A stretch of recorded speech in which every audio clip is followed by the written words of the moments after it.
Construction.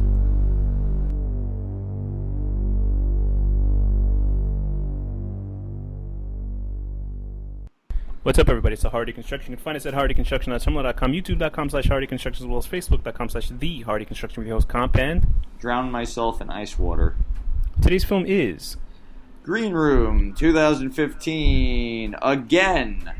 Yes, we recorded this episode. Not that anybody really cares when they listen to the show. I'm standing up to turn off my fan. That's why it sounds like crazy. But Green Room 2015, directed by Jeremy Saulnier, written by him as well, starring Anton Yelchin, Imogen Poots, and Aaliyah Shawkat. A punk rock band is forced to fight for survival after witnessing a murder at a neo-Nazi skinhead bar. So I picked this film because I'm a fan of Jeremy Saulnier, and he did a really great movie in 2007 called Murder Party, a movie that I think everybody should actually watch. And it sounds pretty good, actually. It was a movie that I, once I saw it, I was like, I got to keep an eye on Jeremy Saulnier. And in 2007, later on, he came out with, in 2013, a film called Blue Ruin, which is sort of a stripped-down revenge film. Do you think that first movie, the Murder Party one, is better than Green Room? It has a lot more going on. Stylistically, I think Green Room is shot better, and it's much more tighter narrative. Like with Murder Party, you can see it's low budget, and you can see a lot of the camera movements are, done very cheaply. But it doesn't take away from the film. Well, they probably had a much smaller budget too. While you're watching it, you're watching, a low budget film. You know what I mean? Something that's sort of just being cobbled together. But it was a good movie, and it actually does also star Macon Blair, the guy Gabe, the guy who runs away into the woods at the end of the film. He's like one of the main guys in that film. He's one of the people that are running the murder party. But I don't think we covered that in our first review of this. Nobody's going to hear that, so we should just not even reference that we recorded half of the review. So I just want to give an excuse for why I'm angry. Oh, yes, I'm angry too, but it's the heat, really. It's the heat. Yeah, it is this horrible heat. So, this film, if you've seen Blue Ruin, you know that Jeremy Saulnier has this sort of effective way of using violence in his movies, and it's very graphic and very realistic. And Green Room is incredibly shot. I liked it. I don't know, Danny, you sort of like on the fence. I couldn't tell just by how I've spoken to you. It was not what I was hoping for, but it's good. Okay. What were you picturing in this when you saw the trailer or whatever? Well, when I heard that, what's his face is going to be Patrick Stewart. I guess I just pictured it was going to be like a much better movie, rowdier film or something. Okay, so the film like stars Smarter or something. Like it is okay, it's good, but I don't know, it just didn't do it for me. The film stars Anton Yelchin as Pat, Joe Cole as Reese, Aaliyah Shawkat as Sam, and Callum Turner as Tiger. There are 4 people of this punk band. What is the punk band called again? The Ain't Rights. So they're this traveling punk band. They're very poor. They actually siphon gas from cars at bowling alleys, and they barely make it by. They're not socially. They're not online socially because they're sort of. We were discussing that there are a lot of people like this in the world. They're punk rockers. They're rebelling. That was what I said. They're like you're taken away from the emotion and the movement of listening to music if you put everything online, which I don't know what the fuck that means. That sounds so ridiculous, but it means that they're pretentious 23-year-old kids. Right. That can easily make somebody hate these type of characters, but I mean, I don't think you really get enough time to like or hate these characters, honestly. They're not mean-spirited, they're just stupid. Right, so these 4 end up, through a series of mishaps, end up playing at a neo-Nazi skinhead club, and what ends up happening after they finish their set, they do start up their set by playing the song Nazi Punks Fuck Off, which is a famous punk Dead song. Kennedys, I believe. Yes, and they end up with, there's like this huge uber skinhead scary guy that looks like, I thought he was going to be like the white Terminator who was going to come back after them. Like some sort of... If anybody talked to me like that about any topic ever, even if I cooked food and they're like, I really like that food, like I would know that something bad was going to happen and I would get away. So Pat accidentally stumbles on because they're taking all their shit is taken out of the green room, and he goes to get Sam, who's Aaliyah Shawkat. He goes to get her cell phone. What he sees in the room is a girl who's been stabbed in the head and killed. What we find out is that she was murdered because she was trying to leave this neo-Nazi movement. But it's actually more of a big cover-up because there's this whole heroin stuff going on underneath the whole green room itself. And it's a series of events where the punk band tries to escape this Nazi brigade, skinhead brigade of them trying to kill them. And it's sort of a realistic thriller horror film, sort of. Although you know what scene really disturbed me was when the two guys stab each other in the stomach. Like I didn't know where that was. I had no idea where that was going. I instantly thought of Scream, but that was a smart way of them to cover up the stabbing phone call. Yeah, so now they'll go to jail for like a fight or something, and that's it. So Aaliyah Shawkat is in this, and I was talking about earlier that to Danny off this episode because you can't hear it. That she looks just like Ilana Glazer, and if you want to see her make out with Ilana Glazer, who is essentially her twin, go watch Broad City and Google that on YouTube. It's very hot because I think I love Ilana Glazer. She's sexy. You love the idea of twins making out with each other. It's your fetish. True. You have a twin The more fetish. related, the better. So it's a series of. I think it's an effective film, but you had a problem with Patrick Stewart's character, right? Well, no. I had a problem with the idea of me not being able to wrap my mind around him being a villain. And I'm sure he has been in his very long career, but I only know him from a few things, and he's always a good guy in those things. Yeah, I think what happens is that he plays himself a lot, much like Kevin Spacey sort of plays the same guy in every movie, except for that new one where he plays a cat. That looks fascinating, right? You know I'm not joking, true? Right? He's in that Pets movie? There's a movie. No. There's a movie called 9 Lives where it's Kevin Spacey who plays like this. I guess a father of this young girl, and his wife is Elektra from the Daredevil movie, and he doesn't have enough time to spend with her. So who's this guy? Does he die and go into the cat or something? No, he just turns him into a cat, and then the rest of the film he's a cat and he's narrating the movie. That's Kevin Spacey. Look it up. I'm not lying. So anyway. I don't know why I brought. So Kevin Spacey plays villains sometimes, but he kind of plays the same way. And just like Patrick Stewart, like I've said, I've only heard him. I've seen more of him as a character on American Dad than I've seen him in anything else. So I really, So you've seen it.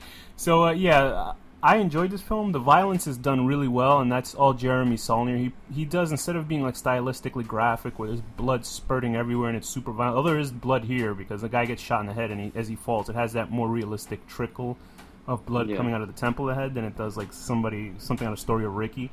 I liked the film. I thought it was tense enough. I was surprised at how many characters kind of got killed off in one motion. And I wasn't, and they were kind of anticlimactic, like realistic deaths, like when maybe Funke or whatever, she like fucking she just dies. That's it. Like it barely mentions it. Yeah, and it was kind of off screen, which I was like, oh, okay, because there's another character that gets bitten by or mauled by this dog. It shows you how nice dogs are, right? You can dogs are awful to other They're people. They're helping to villainize pit bulls more than they already are. Yeah, that's true. Was it a pit bull? It looked like a pit bull Rottweiler, although I don't know if those dogs mix. They were, but my dog Jeremy was a pit bull Rottweiler Basset Hound. He was so stupid. I liked it. I thought Anton Yelchin was really good in the film. When they stabbed him in the arm, I thought he was just going to die of blood loss. I thought he was like a name actor that they were going to bring in for 10 minutes and fool the audience and like just have him leave the film like midway. I was like, oh shit! And then we have I think Imogen Poots, who plays the renegade skinhead, and she was dating the guy. Oh, is she the main girl, Amber? Yeah. Yeah, she has a great name, Imogen Poots. Amber, I believe, was gonna leave the Nazi skinhead movement with that guy, with the guy who was the cousin of the guy who got them the job in the first place. Right. I think is so they got him in there, and I mean, it's really the version that I saw. The audio was not very good, so I lost half of Patrick Stewart of what he said in the film, and like half of what other characters said. I had to watch the final scene. Well, I mean, the overall gist I got was that they're doing a heroin thing, and basically, I think they were stealing the heroin or something to kind of get a new life. I wasn't sure. I think they were trying to leave or something, but Darcy, Patrick Stewart's character, basically just like lied to all of his cronies and said, this band is killing our people and trying to steal our drugs, blah blah blah, and like got him, and then like, they found out. A couple of them found out. Macon Blair, who plays Gabe in this film, who's like the skin who kind of tells him to keep the people in the green room in the beginning. He sort of starts out as a bad guy and then tries to redeem himself at the end. I thought they would just kill every skinhead in this film. He's been in Murder Party and he was in Blue. I think he was the main character in Blue Ruin. He's a very good actor. So I was like, because I remember when I see him, he's like a recognizable face, but it's only because I've seen him in those two other movies. I was like, oh yeah, because I don't know if I've ever seen him in something else. I'm sure he's. I didn't recognize him. Oh, that makes sense. But were there any good things that you really liked about this film? I mean, like you said, the violence was very unsettling. Yeah, it was because it felt exactly how it would happen. There was a sequence where a character, while they choke out a character to death, because they choked him out first. It was a jiu-jitsu character who chokes him out, and then he actually wakes up again. And they choke him out some more, which actually kills him, and the girl tries to check on it, so she slices his belly up, and his organs burst up, and it's very disturbing. Unfortunately, the jiu-jitsu guy gets stabbed to death pretty quick too. I was expecting him to. I was like, once he climbed out that window, I was like, nah, he's gonna get killed. I was like, fuck. Yeah. And I don't know the references of red laces. I don't even want to say any of that just in case. I have no idea what the hell the movie's about with this skinhead culture, but it's an interesting film that has white-on-white violence, Danny. Very disturbing. I can't believe that it's going on. It does exist. It's nowhere near the level as the no. Red lace. Oh, brother, racist. Don't do it. No, I'm curious. Animal on animal attacks. No, I was gonna. Was that even? Could that be taken as racist? Oh, yeah. Jesus, I'm in trouble now. Red lace, racist term. I'm trying to. There's a glossary for racist skinhead glossary. Wow. Yeah, let's not do any of that stuff. No, I'm just curious what it means. Bootlace color indicating the wearer has shed blood for the skinhead movement. Oh, okay. I know true believers are people that, will do anything for the movement. I remember that from a movie that I saw a long time ago about, I think it was about a Jewish kid who wanted to become a Nazi. And then he blows himself up and he's stuck on a staircase at the end forever. It was a very strange movie, but it was good. But yeah, I think the violence is very, I'm trying to figure out what kind of movie you thought you were going to watch, though. Like, some sort of, like, The Warriors or something? No, I don't know. I kind of, it was sort of what I expected. I just expected it to be a little more engaging or something. I get it. Is it because the characters aren't really necessarily they're all fleshed out to be what they're not truly fleshed out. They're sort of just there as archetypes. I guess I expected it to be more like your next level of energy. Okay, I see. Just like berserk craziness every 5 minutes, or like a little more berserk, like bigger. Yeah, it's bigger than it is. It is definitely a horror thriller, but it's more subtle in the way it happens. Like when the violence happens, it's shown, except for like one character who gets eaten by a dog, but it's not really graphic. I enjoyed it. I mean, I thought it was really well done for what it was. For some reason, you only hear like 2 punk songs in the movie. Even the first time when they go to sleep, you play a punk song, it just cuts off, and they wake up the next morning. So I felt like there was Slayer was playing at one point, I think.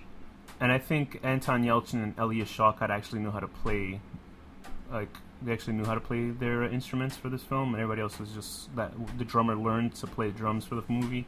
And I think they actually play the music live. So it's just an interesting film. It is short. You said it's like a perfect running time for this type of film, right? Yeah, I thought the running time was good. It didn't feel like dragged out or anything to me. They kind of got everything done that needed to be done with the film. Them trying to get out. I mean, like, it's hard to... I would assume it's hard to make a movie where you're stuck 40% of the movie... 60% of the movie in one room, which that happens. They did get out, surprisingly. They do 2 or 3 times. I didn't really understand the part where... he... what was that little story he told about with the paintball wars with the army guys? Like, he figured the only way you can go against a group of people that are prepared is to go berserk.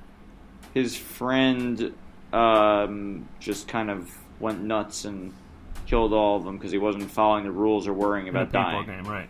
So Yeah. that was the only part where I was like, "This is such bullshit." Like when he shaves his head and then puts army makeup on his face, sort of Yeah. like cartoonish. That was, it was like, because I guess him and the girl figured they were gonna die, so it's like, let's pretend, let's just, if we're gonna go out, we might as well go out having fun. So sort of Home Alone-ish, but I thought it was good. I mean, I like the film. I think I recommend it. I don't know if Danny does. I would probably give this I movie no, I would recommend it. I think.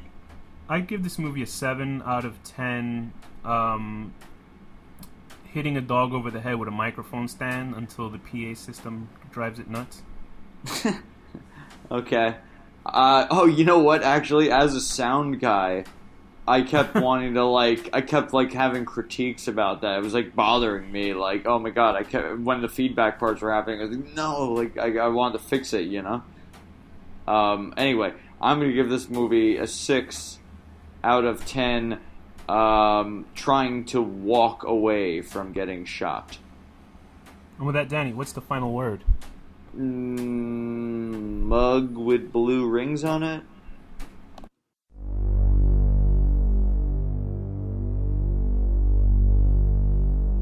The horror deconstruction.